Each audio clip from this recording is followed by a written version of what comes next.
Ubame bundu ya Kongo. Ubame bundu ya Kongo.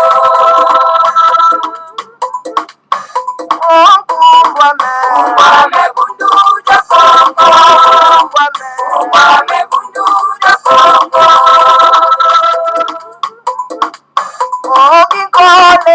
Kole kukongo ya mwenika.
Matondo mingi bama batata bandeko balandi ya Congo Bololo, donc on ezalaki générique ya biso na kati na Congo Bololo.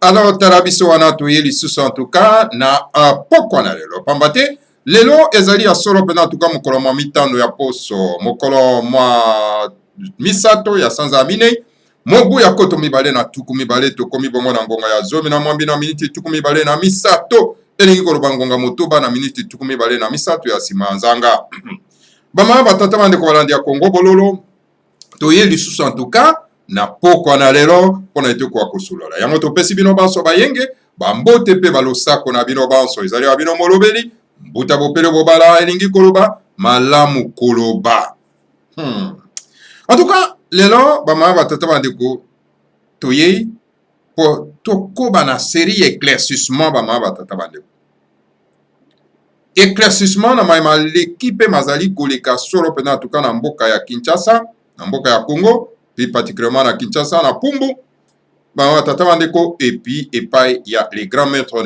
Semi les chefs saints de l'Afrique centrale, les chefs saints de la race Bantou bama batata bandeko balandi ya Congo Bololo boyebi mikolo elekaki ba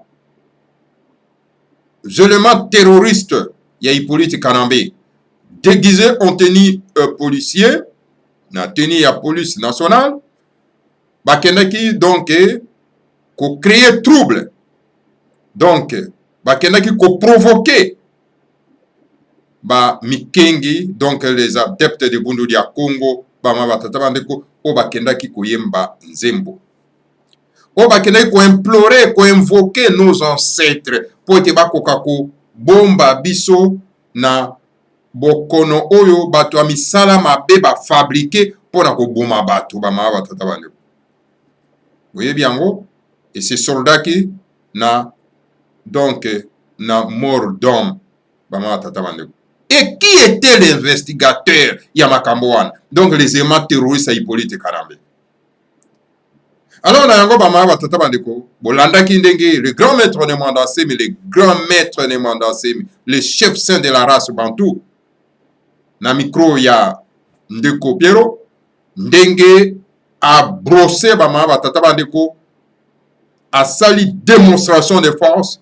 En tout cas bo bazana mato ya koyoka bako ya koyoka bazana elimu ya kososola na kanisi basi basosoli bamama batata bandeko alandi ya Congo bololo. Yango wana toye lisusu kaka koepengle na kati kobeta sete lisusu bamama batata bandeko mpona kolamusa baimboka.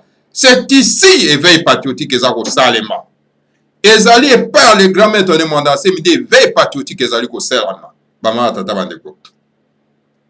Il est le seul et incontournable leader de la race bantou.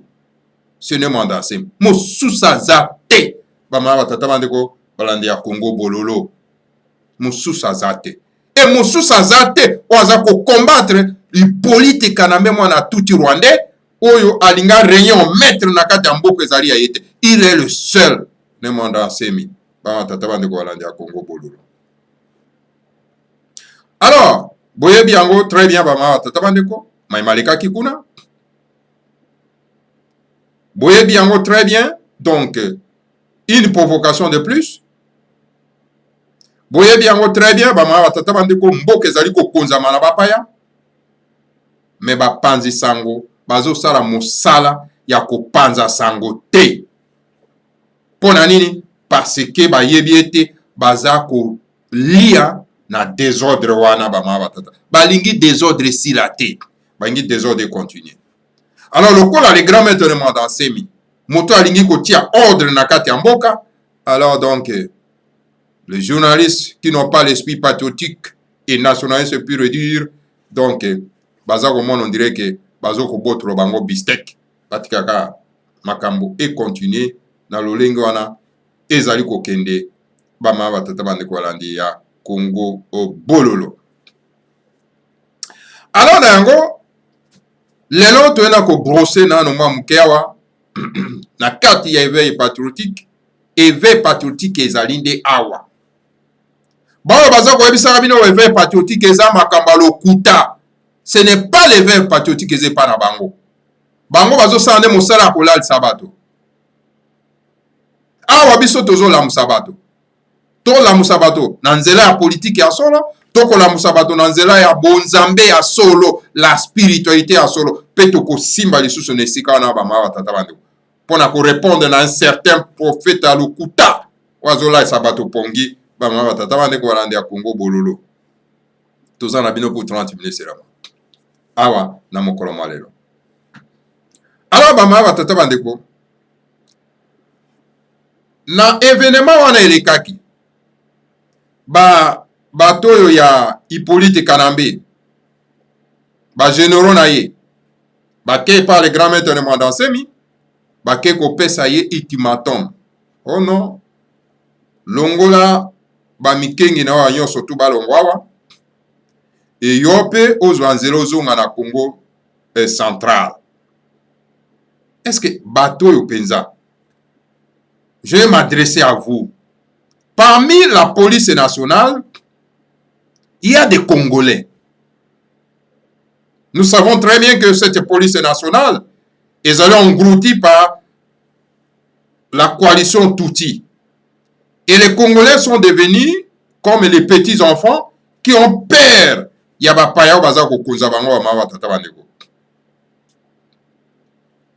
Alors la question que tolingi kotuna lelo oyo bino ba oyo boke par le grand maître de Mandassemi mpona koyebisa ete alongola bamikengi mpe ye azonga na Congo central.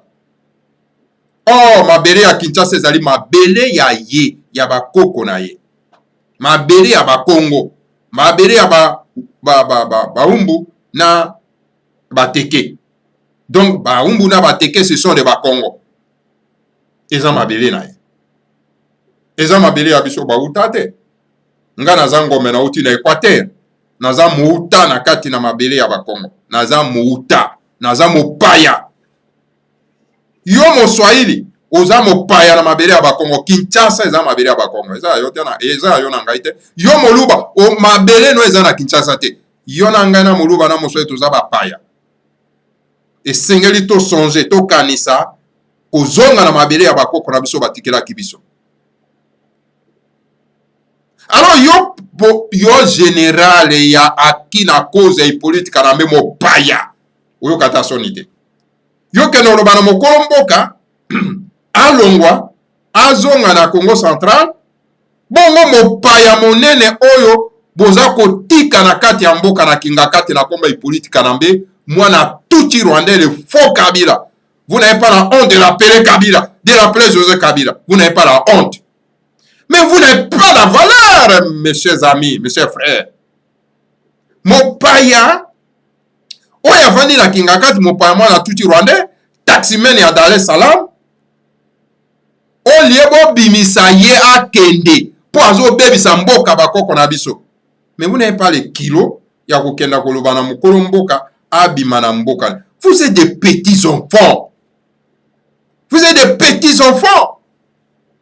Boko grandir mokolo nini. Alors voilà bama batata bandeko. Bakeye par les grands-mères pour na koyebisa ete abima abisa mikengi pa abima. Alors le grand-maître demanda à Semi à répondre bango ke ngana ko bimate na zalia. Alors donc soki boza makasi boya wa boya ko déloger ngai. Et bien bango très bien que soki pe omeki nga muto na ko gagner bitumba wana. Mais tala nano bato baza na Congo bama batata bandeko. Hein? Bazako au service ya bapaya. Ole bazala au service ya notre peuple. Pour va défendre le peuple, va défendre mabele ya bakoko. Mais bango bazali au service ya bapaya. Bana misala ya bapaya. Baumbu, bitula. Ako servir la coalition Tutsi na kati ya mboka. Moto ya zako défendre bango. Azo défendre les intérêts na bango, azo défendre pote baza bolamu na kati na mboka na bango, bango nde bazo kokenda ko menacer. Ole ba kena ko menacer mopaya. Hippolyte Kanambe mboka na ezali Congo te. Son pays c'est le Rwanda, il doit rentrer chez lui au Rwanda. Bama batata bande ko na de Congo bololo. Et vous les policiers congolais, il y a des Congolais dans la police nationale. Quand est-ce que vous allez ouvrir vos yeux pour comprendre que non, nous ne pouvons pas continuer à servir l'étranger dans notre pays. Et qu'il est temps qu'on puisse chasser cet étranger qui détruit notre pays. Car Dieu a donné à chaque peuple une terre, un pays. Alors, ceux qui vous allez incapables, non pas à défendre le pays, vous n'êtes plus les êtres humains, vous êtes que des macaques. Congo bololo. Donc voilà, nous on a baqué. Sur le grand maître 48 heures et nous attendons les 48 heures. Oyo, pesa qui le grand maître ne mandan semi. Congo bololo.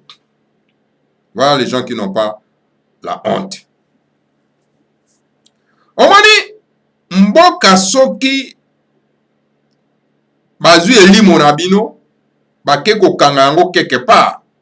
Tala ndenge bato bakomaka na bozoba bama tata bandeko. Et bakoyeba même pas que moto oyo aza koloba awa yenda azo bundela biso. Et sengeli tozala côté na ye poto bunda ensemble poto libérer mboka na biso bama tata bandeko. Ezali envoûtement moko munene. Qui peut nous donner aujourd'hui ba révélation on wana les grands maîtres de Mandase Masali ya koloba ete elimo ya Congo Léopold II le génocidaire le terroriste Léopold II akenda ko bomba elimo na biso epa ba ndoki ya Grande-Bretagne elimo na biso ezali ya ko bomba makuna. Cela veut dire que na kati ya mboka ya Congo si vous n'êtes pas un politicien de la spiritualité, vous ne pouvez pas diriger ce pays et vous ne pouvez pas émerger ce pays-là au développement. Et la seule personne qui peut sauver ce pays, c'est Nemanda Asemi. Alors donc, c'est à nous de lui faire confiance. C'est à nous de le soutenir pour qu'il puisse aller au bout. Il y a des marches il y a pour libérer Mboka. Mais bien vous avez un petit peuple, un petit politicien, le petit politicien, le Chilombo. Chilombo ne peut rien faire pour ce pays-là. Chilombo n'a pas la capacité de diriger un grand pays, le Congo. Il n'a rien. Si vous voyez soutenons Fati Beton. Fati Tono. Quel béton. Alors, donc, ce sont les gens, les acolytes, oyo balingi Congo te. Oyo balingi mabere bakoko na bisote. Balingi bateka yango toujours na bapaya. Pona nini baza ko lokota ka ba miette. Oyo bazo bwakela ka bango bazo lokota yango lokola ba soso. Bama batata bande ko landi ya Congo bolu. Donc, bama batata bande ko bana somi ya mboka ya Congo bofungula miso. Nous avons qu'un seul leader. Ouazali capable, n'est-ce pas, il y a qu'à transformer Mboka wana ya Congo. Il est temps pour que tu retardes le développement Mboka na bisote. Il y a qu'à soutenir Kaka Nemanda Asemi pour que nos bouts, n'est-ce pas, il y a libération ya Mboka na biso ba ma tata bande.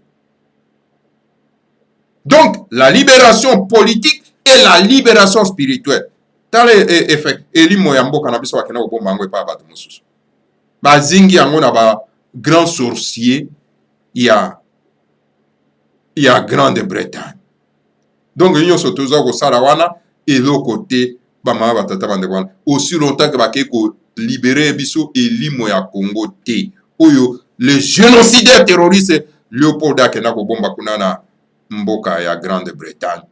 Nabandok, ya Minene, ya Grande-Bretagne, réveillons-nous, Bama Tatabande. Tolamuka. Totika Kolandaka ba politique ailleurs. Les gens qui n'ont pas l'esprit patriotique et nationaliste, pur dire. Les gens qui ne connaissent pas la spiritualité. Yambo Kanabiso Bama Tatabandeko. Alors donc, Bama Tatabandeko, Chilombo, ce n'est que moi, mon salaire politique à l'âme. Donc, il ne peut rien faire pour le Congo. Alors, bino ba oyo bolobi ke soulèvement populaire toyo kaka bino bozo loba kaka soulèvement populaire. Mais soulèvement populaire et Salemaka sont un leader. Et pourtant nous avons un leader sur place. C'est Nemanda Asemi qui parle sur place. Mais ceux qui bino oyo bozana mboka bapaya. La diaspora congolaise boza kaka na kati ya distraction. Ceux qui réellement boza président na posa ete mboka eko akokangolama. Et nous avons quelqu'un sur le terrain. Pour un soulèvement populaire, toza koluka. Tango le grand maître de Mwandasema teleme aza koloba bino bovani nye bozo lobelo kote bozo tal. Parce que boza na agenda na bino. Agenda na bino la diaspora ezali te ke po Congo kangolama. Ezali po bo continuer na distraction na bino. Ceux qui vraiment toza na souci ete Congo kangolama tokenda na soulèvement populaire to benga na bapaya oyo. Donc nous avons qu'un seul leader auto soutenir pour na ete mboka na biso longwa na souffrance o ezali na yango. Alors tango un leader wana aza ko beta solo penda fimbo akekele solo penda na bapaya wana baza na kati ya mboka bino na diaspora bokangi bambanga boza koloba te. Bon soulèvement populaire yango bozo koluka nana kosala bino yango Fayulu. Fayulu c'est un peureux, un petit enfant peureux. Hier wana ya na France a komi kolela na France. Oh mais moi je ne sais pas hein pourquoi vous soutenez Kagame. Est-ce que vous croyez, est-ce que Azoko pléniché comme un petit enfant hein. Est-ce que moto ande ngwana donc nde ako participer na soulèvement populaire absolument pas. Hein? C'est le seul les grands maîtres Mandasemi. Waza koloba sur le terrain. Yebisanga un leader moko politique na kati ya Congo. Oyo aza ko combattre politique kanambe mwana tuti Rwanda mopaya lokola ne Mandasemi aza ko combattre. Y'en a rien. Est-ce que mboka ngo ya biso ezali kaka tondi makala médiocrité? Tilombo aza médiocre, il faut que soutenir médiocre na ye. Tilombo a teki mboka pa bapaya, alors il faut continuer à soutenir. Non, il est temps que biso yoso tout au tel melongo moko derrière les grands maîtres de Mandasemi pour être to kangola mboka. Le grand maître de Mandasemi nous attend. Il attend la diaspora congolaise. Mais toujours comme la diaspora congolaise, ça ne va pas là. Maman, hein? Donc, un soulèvement populaire, jamais sans les Makayango Moko, sans un leader. Sans qu'on soutenir un leader. Un leader est sur le terrain, le Mandasemi, et Sengeli Bisson sont tout au Tiamaboko, pour te soutenir, pour te qu'il y a un soulèvement populaire, to bengana bato, bah, il faut que ça mboka na biso. Donc, cela veut dire que biso moko toza ko retarder libération en mboka na biso, bah, ma batata bande kwa na Congo bolo. Malheur, na bato yo baza ko soutenir médiocrité eza na kati ya Congo. Malheur. Na kanisi ete, na réaction, il y a les grands maîtres de Mandasemi, bon balandi, j'espère que va comprendre et que maintenant que jamais, toko tele masoro pende longo moko, na les grands maîtres de Mandasemi, pour être toko ka kolibere mbo. Bato bakei koyemba nzembo. Nzembo ya libération ya mboka. Pona ko implorer bakoko na biso. Ko belela bakoko na biso.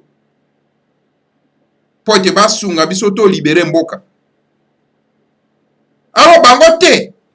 Bango bayoka kaka bapaya. Bapaya bayebisi bango te boke na kolonga batona parce que baza ko invoquer bakoko na bino bakoya ko libérer mboka oyo. Bango pe bakena mindoki bakei kobeta. Bato oyo baza kosalela bango mosala po ete lobi baza na bolamu. Okiboyinga ya ndenge nini bama batata bandeko balandi ya Congo bolo. Ok, bayebi te ke mboka wana ezali kokonzama politiquement et spirituellement. Et pona kokangola yango faut za na moto oyo azali solo ya kolenda spirituellement et politiquement. Cela veut dire que moto azali teinté de la spiritualité. Ce n'est pas n'importe qui. Quel espoir Bokoko Tiango pas à Tilombo. Tilombo, ce n'est qu'un petit enfant qui fait du tourisme partout pendant que les politiques canabé qui dirigent Mboka. Un mopaya. Mboka va tamu ça va dire na accord que non, j'ai des accords avec Hippolyte Kanambe. Mboka ngo ya yokagati. Alors et quelqu'un comme ça, ne bokoya bo sabiso que non, soutenons Fati. Surtout comme on a ba koli tirokola ba gouli, ba mama tata bandeko donc les gens qui veulent kolomba à tout moment caractère ba mongo kolomba à tout moment kolomba. Et puis bazolo ba éveil patriotique. Ça c'est l'éveil patriotique. Motazo ko yebisa bino que non, ngai na koki ko se séparer na Hippolyte Kanambe te et nous savons très bien que Hippolyte Kanambe moi na tout Rwanda mopaya, le faux Kabila c'était mopaya. Alors donc ya zolo bako séparer na été avant d'essayer wana banda kana bebisa kamboka. Alors si ko yaka awa na maloba oloba que non soutenons Fati. Azali ya Nzambe. Nzambe yango ya bino ya lokuta. Mama tata bande kwa landi ya Congo bololo. Donc Nzambe yango ya bino ya lokuta oyo alingaka kaka lokuta. Alingaka sika bosembo ezali te. Non, toujours buka Nzambe yango ya bino ya lokuta. Bama batata bande kwa landi ya Congo bololo. Nzambe na biso ya bakoko na biso azaka lokuta te. Alingaka vo solo. Yango wana mokonzi ya bayuda alobaki que vous connaîtrez la vérité et la vérité vous enfranchira. Voilà, bama tata bandeko balandi ya Congo bolo. Alors donc voilà, bama tata bandeko bana somi ya mboka Congo. Bandeko baza na Kinshasa. Lèvons-nous comme un seul homme derrière Nemwanda Nsemi pour libérer le Congo. Congo ezali ya kokozama politiquement, ezali ya kokozama spirituellement. Et lorsque nous soutenons Nemwanda Nsemi, nous allons libérer le Congo politiquement et nous allons libérer le Congo spirituellement. Cela veut dire que nous allons le pousser à aller chercher l'âme du Congo. Oyo ba bomba yango solo pena kuna na Grande-Bretagne, na bandoki ya ba Grande-Bretagne ya Angleterre, ba mama tata bande ko landa Congo bololo. Réveillons-nous. Tolamuka. Alors, ba mama tata bande ko bana lisangati mati. Tango tozolo ba la spiritualité, tozolo ba bonzambe oyo ya biso. Oyo ba payate. Okoyoka ba charlatan wana ya ba prophète na ba pasteur. Nalanda charlatan moko wa. Hein? Charlatan moko a gefa. Azolo ba non mais écoutez, baindo bazali fruit ya malédiction parce que bauti na Noé na Japhet hein amonaki motakala yango wana donc hein biso toza fruit ya malédiction. Mais eloko toko répondre na esa veut dire que yeso kazali fruit ya malédiction ezali ye na libota na ye.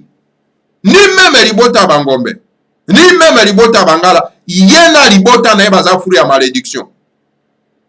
Biso tozali ba descendant ya Zafeti te, tozali ba descendant ya Noé te. Biso toyebi Noé te, pe toyebi Zafeti te. Biso tozali ba descendant ya ba extraterrestre. Ba koko na biso ya yambo, ya race bantu, ba uti na ka Congo. Bazali ba extraterrestre. Biso tozali ba na extraterrestre. Moi ba histoire coloniale ba ye ko pesa bino yango bino bo lati yango ekomi lokola ya bino bo se diaboliser bino moko ino biso toza fruit ya malédiction parce que koko na biso amonaki motakala ya tata na ye. Voilà le kuta ya munene ya ndenge wana. Oh, nous sommes les descendants d'Adam na Ève. Nous ne sommes pas les descendants d'Adam na Ève, s'il vous plaît. Ça, c'est une histoire coloniale qu'on ne doit pas continuer à les perpétrer, n'est-ce pas, au sein du peuple Nabiso. Nous ne sommes pas les descendants d'Adam et Ève. Nous ne connaissons pas Adam et Ève. Biso ba koko na biso ayambo ezali nenzala pandu na mama kengi lufuma. Bangonde ba boti biso ba indo, biso ba descendant na bango. Biso zutoyebi ba damu na Eva te. Yoko ya kobetela biso ba histoire ya bana mike. Yo tata mobimba ya kobetela bato histoire ya bana mike. Pona kolesa bandeko na biso pongi ba souffrir na complexe d'infériorité, ba yeba ko se battre te pona mabeye na bango, ba yeba ko se battre te pona ko conduire, ko diriger mboka na bango. Mes chers frères, je sais. Il faut aller prendre des bons zambés et pas les grands-maîtres de Nemwanda Nsemi. Le vrai bonzambe ezali na kati ya bundu ya Congo. Naza koyebisa mino wa mawa tata bandu. Faut comprendre yango. Et sengeli bo fungola miso pona ko comprendre yango. Nous ne sommes pas les descendants d'Adam et Ève, nous ne sommes pas les descendants de Japhet, jamais biso toza produit à malédiction. Biso tozali produit à bénédiction. Car nous sommes toujours fidèles au Seigneur à Congo. Yahweh n'est pas le créateur des ciels et de la terre. Yahweh, c'est un génie superviseur du monde d'Israël. C'est un génie superviseur. C'est un Dieu secondaire. Tandis que le Dieu créateur, à Congo, Tata Nzambe apungu tulendo.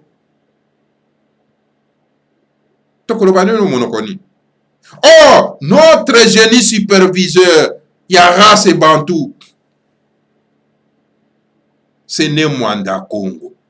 Nemwanda Congo, azalokola Yahweh. Donc, ne mwanda Congo espace na ye ezali yango wana Katiopa. Akoki kokenda te akenda na kuna na mokili mosusu te. Yahweh azali le génie supervisé ya monde d'Israël kuna ya monde ya bamindele awa. Et puis akoki kolongwa wana te akenda na Congo soki biso toza na problème. Biso soki toza na problème tokopesa ba problème na biso epai ya ne mwanda Congo. Bama batata bandeko. Alors bino bolati ba histoire ya bakolon oyo bayaki kolalisa biso pongi mpo tosouffrir na complexe d'infériorité de façon ke tomona bango lokola baleki biso. Alors bino boza kopepete yango ti lelo lokola bana mike. Bama batata bandeko bande ya Congo bololo. Alors donc, suivons les grands maîtres de Mandasemi pour libérer notre pays. Suivons-les. Écoutez-les. Donc, esenge tolinga ye pona ete to bikisa mboka. Voilà. Maye oyo toki nano kobeta mwa sete na esika wana. Bama tata bandeko. Esenge boko wakoyeba ete. Donc, tozozela bato oyo bake kopesa ultimatum epai ya le grand maître de Mandasemi oyo avandi na kati ya mboka na ye na mabele ya bakoko na ye bama tata bandeko. Alors donc, ce que bako provoquer donc départ na bango moko, départ précipité bango moko, bakoyeba parce que bobo sanateur. Prophétie en Mbuluzu Kimbanga elobaki yango. Alors il kokende ya bamingi sila, ya biso bamingi sila ekozala pasi mingi koleka oyo bakolon bakendaki bamama batata bandeko. Bakolon kutu tango bakendaki ezalaki mwa malamu. Mais oyo ya biso bamingi sila, c'est-à-dire bapaya. Alors ekozala bilelo. Ekozala bilelo. Alors soki bino moko boye ko provoquer bilelo na biso, alors tant pis. Tolela malamu mama batata bandeko bana lisanga timati. Po bolingi na bino bolamu te, bolingi na bino lobi kote. Voilà, bama batata bandeko balandi ya Congo bololo. Donc Congo dieto lelo ezalaki te. Toko ya na Congo dieto en tout cas mokolo ekolanda pona ete toko akopesa nango na baimboko bazana mona bosenga. Lelo mikolo mibale oyo toyaki tout simplement kaka pona kotalisa bino solo pena maye oyo mazali koleka na kati ya pumbu. Matondo mingi en tout cas na bino banso wana en tout cas tokutana lisusu na bino mbala asima na kati ya numéro mosusu ya Congo bololo. Alors yango tokosenga na bandeko na biso banso esengeli koloba ko mobiliser baimboka po baimboka bako koyeba po kuna na kati ya Congo bango baza kolalisa bandeko bana somi ya mboka Congo pona ete bako koyeba les grands maîtres de Mandasemi te pona nini bango balingi mboka ezala ndenge wana pona ete baza ko profiter na désordre wana balingi désordre sila te. Donc voilà bana ya Congo. Donc boti ya matoi na kati na Congo bololo. Matondo mingi na bino banso okolandi biso wana tukute na bino mbala asima na kati ya numéro mosusu ya Congo bololo. Que le Seigneur a Congo vous bénisse tous, bénisse le Mandasemi et bénisse la République de Congo.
Namane mumbane kanda ya Kongo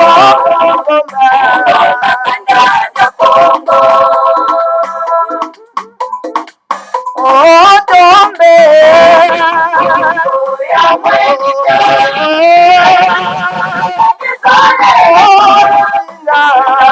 Namane mumbane